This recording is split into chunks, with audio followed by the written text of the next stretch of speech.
So as we just went over in the previous segment, there was a terror attack in Charlottesville, Virginia. White supremacist ran over counter-protesters with his car. It's quite literally an ISIS tactic. The KKK, neo-Confederates, neo-Nazis all got together because they were super triggered by the microaggression of, taking down a statue of a slave-owning traitor who lost a war 152 years ago. So President Trump responded to the terror attack in Charlottesville, and listen to what he said. But we're closely following the terrible events unfolding in Charlottesville, Virginia. We condemn in the strongest possible terms this egregious display of hatred, bigotry, and violence on many sides. On many sides. He just used, quote, on many sides, when this was an instance of literal KKK, neo-Nazi, and neo-Confederate groups getting together to protest the removal of a Confederate statue. And then they got violent, and one of them ran over counter-protesters. No, this is not an instance of on both sides. This is not an instance, oh, what are you going to do? Hey, who knows? Maybe the KKK guys and the neo-Nazi guys weren't the aggressors. No. Now, some people, because when I mentioned this on Twitter, some people, well, I mean, come on, Kyle, aren't there instances of the reverse happening? Not in this fucking case. Not in this case. Yes, when you want to talk about, for example, the Milo Yiannopoulos riots, which we talked about in detail, you can go back and watch my segment on that. What did I say? Very clearly, I condemned the actions and said, this is an instance where the anti-fascists, so to speak, are wrong.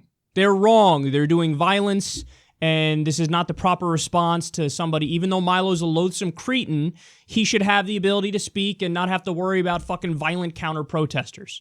Okay, so that is an instance of the anti-fascists being violent and wrong in their response. But that's a different time, a different place. That is not what happened in this instance. In this instance, it was literal KKK people, neo-Nazi people, Nazi people, just white supremacists, white nationalists, neo-Confederates. It was all of them gathered together to protest the removal of a KKK statue, a neo-Confederate statue, or a Confederate statue. Jesus, I'm having trouble putting my terms in place today. It was Robert E. Lee, a statue of Robert E. Lee, the president of the Confederacy, slave-owning traitor. They were going to take that down because, God forbid, we get rid of the relics of American Nazism. That's what it is. The Confederacy. No, we're going to leave the United States because you won't give us the right to own other human beings. What do you mean? The Civil War was fought over property rights. Yeah, what were the property rights? We want to own humans. So you had the removal of these statues, and you had the far right go, no, I cannot let that stand. And what happened? I thought it was heritage and not hate. Remember that argument? Heritage, not hate. Well, then why were there literally KKK people there? Why were there Nazis there? People actually having Nazi flags. So just call this out for what it is. And what's so funny is you have a guy like Donald Trump who, when Obama tap dances around calling radical Islamic terror, and that's a point Trump's made and many others have made. And by the way, that's an argument where I've said, look, yeah, you just call it by its name. Don't do the goofy. They are by definition not Muslim if they do a bad act. What the fuck does that mean? So only the good ones count? Only the good ones count. It's like saying, hey, the KKK are not Christian, even though they say they're a Christian organization and they burn crosses. Why? Because only the good ones count. No, the bad ones count too. Pat Robertson is a fucking Christian, even though he's a loathsome cretin. The KKK are Christians. So it's actually right when the Republicans say, you got to call a spade and call it by its name. It's radical Islamic terror. It's fundamentalist Islam, that is a problem. That's not saying all Muslims are bad. It's saying this is radical Islamic terror, fundamentalist Muslim terror. So in that case, he goes, call a spade a spade. What's wrong with you, Obama? When Obama says, oh, these perpetrators are not Muslim because nobody who, is truly religious can do stuff like this. So he calls out Obama for tap dancing around that issue. Then he tap dances around this issue. There's violence on both sides, on many sides. On many sides, there's violence. And then, by the way, guess what? Later on, when it was brought up and the White House wanted to clarify, they said like, oh, we didn't want to give them legitimacy by, calling them that. Well, that's exactly what Obama says when it comes to Muslim fundamentalist terrorism. Oh, no, we didn't want to give them legitimacy by saying that they actually are indeed radical Muslims. That argument doesn't make sense in either context. If you say I'm doing a terror attack in the name of X, they're doing it in the name of X, whether it's a fundamentalist interpretation of Islam or whether it's, out and out white supremacy. So that's what it is. That's what's happening. But instead, Trump goes out there and takes a literal white supremacist event and goes, many sides. Both sides are the problem. No, it's not. This is not an instance of both sides or many sides or whatever the fuck you want to say about it. That's not what's happening here. Even Mitt Romney knew not to say that. Even Mike Huckabee knew not to say it. Mike Huckabee said some shit on Twitter like white supremacy and is stupid and these are horrible people and all that stuff. And meanwhile, Trump on both sides, on many sides, there's a problem here. And look, a lot of people made the point, and I think it's true. It's a cynical move on Trump's part because a lot of the people that were at these events are in his base. It's true. And when your fucking approval rating is 30%, they're like the only people that are still like, yeah, I kind of like him when they're asked about it. And lest you think, oh, come on, Kyle, you're reading too much into this by making these points. Understand that after Trump made the comments he made here, neo-Nazis praised him.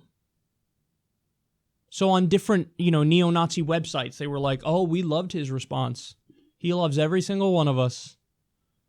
David Duke said that as well. David Duke was like, oh, that's the perfect response. We couldn't have asked for a better response after a president looking at, what went down and what we did. Come on, man. Come on. This is...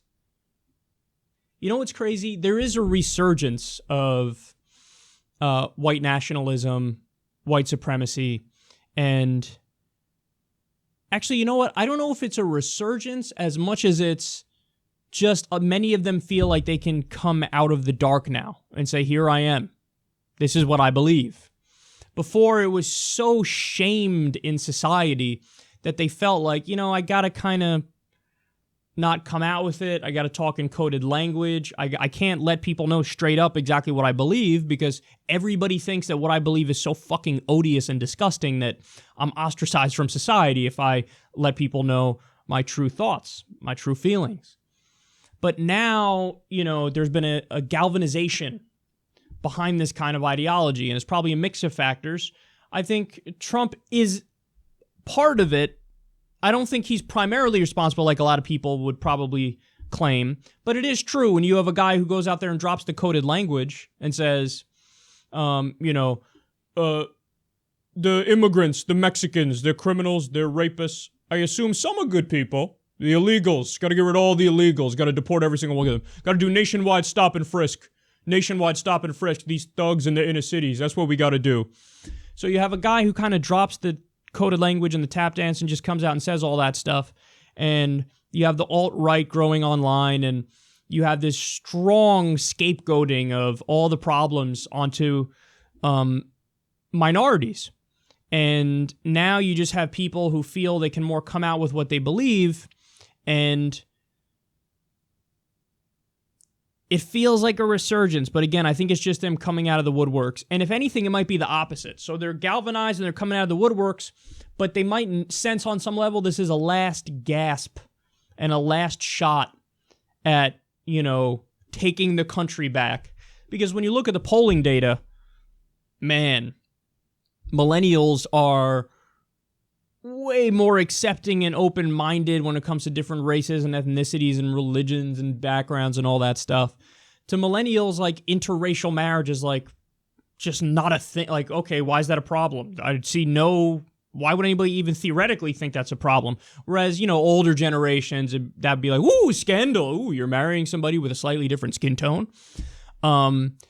So when you look at the polling data, millennials are pretty strongly left-wing. Believe in gay marriage, believe in legalizing marijuana. When you talk to a young millennial about, oh, hey, this athlete just came out, they go, and? Like, so what? Okay, the person's gay. And? Like, that doesn't bother them, it's just like, okay. So you have this wave of a left-wing ideology that's kind of taken a stronghold with millennials. Also, the financial crisis had a lot to do with that, because we saw what trickle-down economics and right-wing economics and George W. Bush and deregulation and all that stuff, we saw what it leads to. So we became kind of like an FDR-esque generation in terms of our economic ideas. So you have this left-wing shift, and so the people who are on the far right who really, really, really are racist, they're like, well, this is our last chance in Trump to really take the country back and let our presence be known, because the demographic numbers show that, in 2 decades or 3 decades or whatever it is, white people will be a minority in the United States of America. And they think that's the root of all problems, is the minorities, even though that's demonstrably untrue and it's a stupid belief. So it's like a last gasp. Okay, we got to fight back, and let's all get together, and let's be triggered by a fucking Robert E. Lee statue being taken down, and just the worst forces in American society all coming together and doing a last-ditch effort. But it sure would be nice to have a president who said in clear terms, white supremacy, white nationalism, KKK, neo-Nazis, neo-Confederates. I don't want your support. I don't like you. I think you're wrong. And I think this was a terror attack. And, we need to come together and yada, yada, yada. So it's hard to believe it. But yeah, 2017, and this is what's happening. We have a white supremacist terror attack, and the president hits us with, there's violence on many sides. On many sides. You're going to talk about counter-protesters, anti-racist protesters against literal KKK, neo-Nazi, and neo-Confederates, and you're going to hit us with on many sides. It's so pathetic and so dumb.